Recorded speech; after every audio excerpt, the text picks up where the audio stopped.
Hello, America. I'm Mark Levin.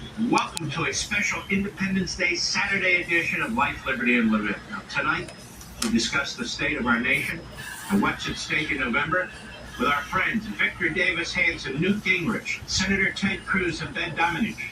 But first, my buddy Pete Hegseth joined me recently to talk about the left's animosity for our military and how the top ranks have been infiltrated by Marxists.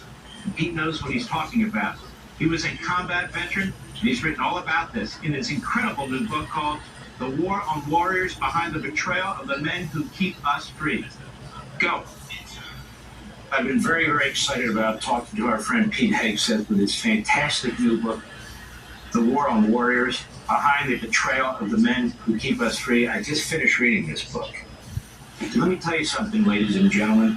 If we don't have a military that is in shape, a military that knows its mission, a military that's not being undermined from within, and we don't have a country. And it's one thing to talk about this theoretically, but Pete Hegseth has walked the walk. So that's why we want to hear the talk. And its implication for this country, this election, and everything going forward. Pete Hegseth, congratulations on a fantastic book, The War on Warriors Behind the Betrayal of the Men Who Keep Us Free. You can get this on Amazon.com on Tuesday. Go right ahead. Why did you write this book? Well, Mark, thank you, first of all, for your love of country, for your commitment to our Constitution and its institutions. You've been talking ad nauseum about our justice system, which has two tiers these days, and it's very clear, it's off the rails, it's being weaponized. And the reason that's important is there's only one justice system in America. The issue of justice is different than education or taxes, where you can move somewhere else if you don't like the status of your income rate or your local school. Well, the Justice Department is just like the Defense Department. We only have one Pentagon. We only have one Army, one Marine Corps, one 101st Airborne. If we lose those institutions, they're gone. And just like a justice system, which is a precious jewel of our nation, so are our fighting men and women. Mostly men, by the way. This book is very candid. It's very clear. This is not pussyfooting around, using nuanced language. This is clear about how we fight and win wars and how we maintain a meritocracy, Mark.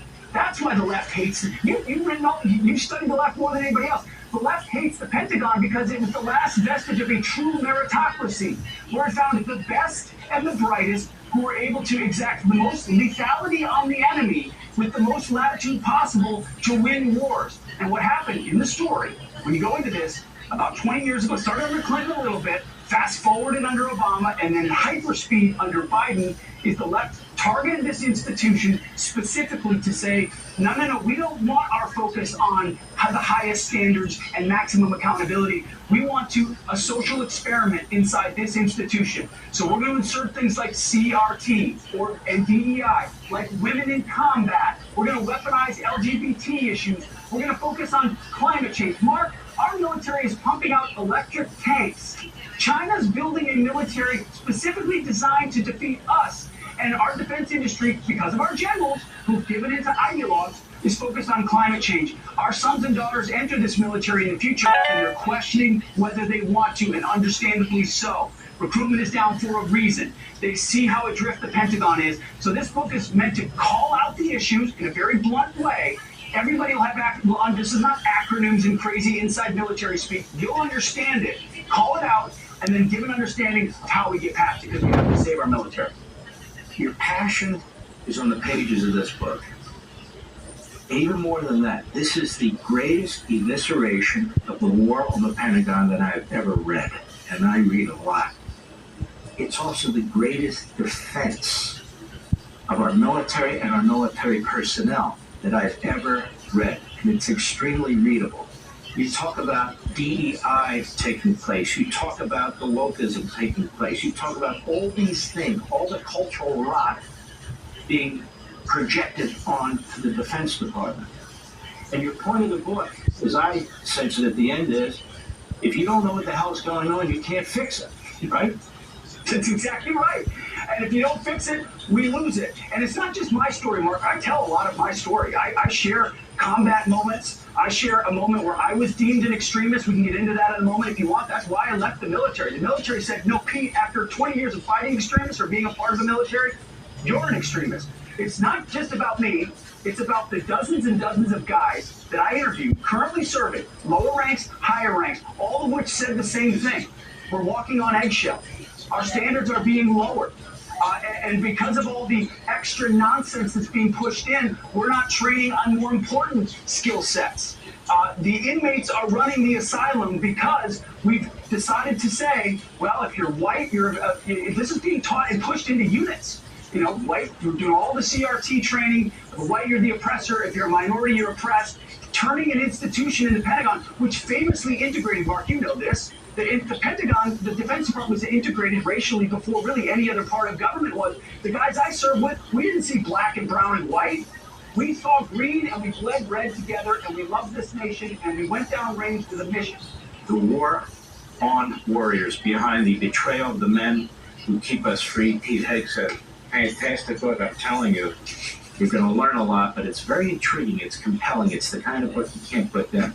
Pete, it's obvious you take this personally. You're very passionate about it. Tell us why.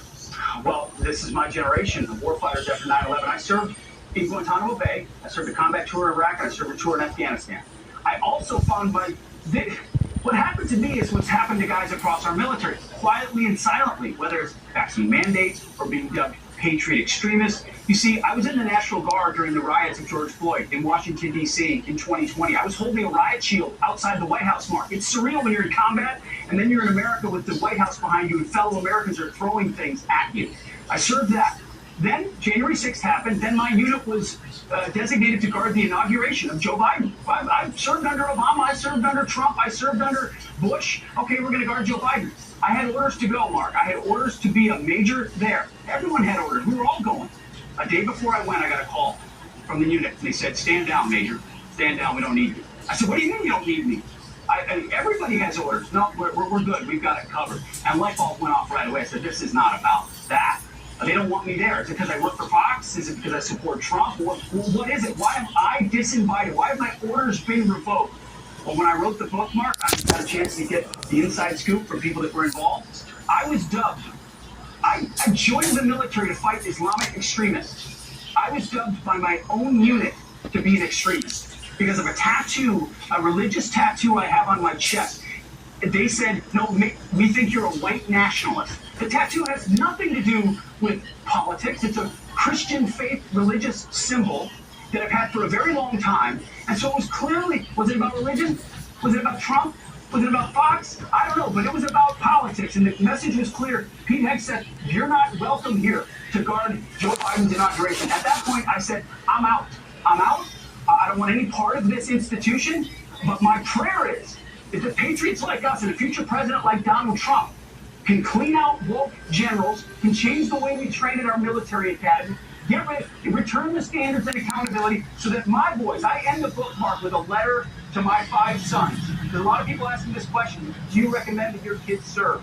The reality is, if not patriots, then who? So my recommendation, with trepidation, is that they should, because we need patriots to serve, but it's our job, Mark, to clean house at the Pentagon so that we have a Pentagon and a military worthy of their service and worthy of their sacrifice.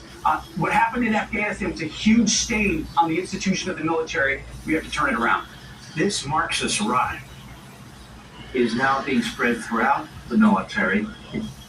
Joe Biden likes to talk about the bottom up and the middle out. No, this is from the top down. Correct. And you have it in Chapter 14, Marxist adjacent military academics. In the 1 minute we have left, what do you mean by that? What I mean is our military academies have been captured like major universities into being factories of extreme left-wing Marxist ideology. You see, the generals in charge of the military right now have been doing the bidding of leftists. So they've become political generals who do all the woke garbage. They've allowed the military to be taken over by things other than meritocracy. And now they're trying to build an officer corps from the bottom up through our military academies that does the same thing, squeezing out the core of our military of patriots who really just want to kill bad guys and defend our nation. So we have to take our military academies back so that young officers are trained about what it means to maintain military standards, not a political ideology, Mark.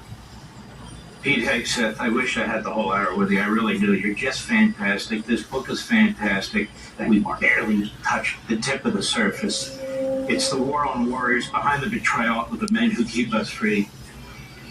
Up next, we're joined by America's wise man.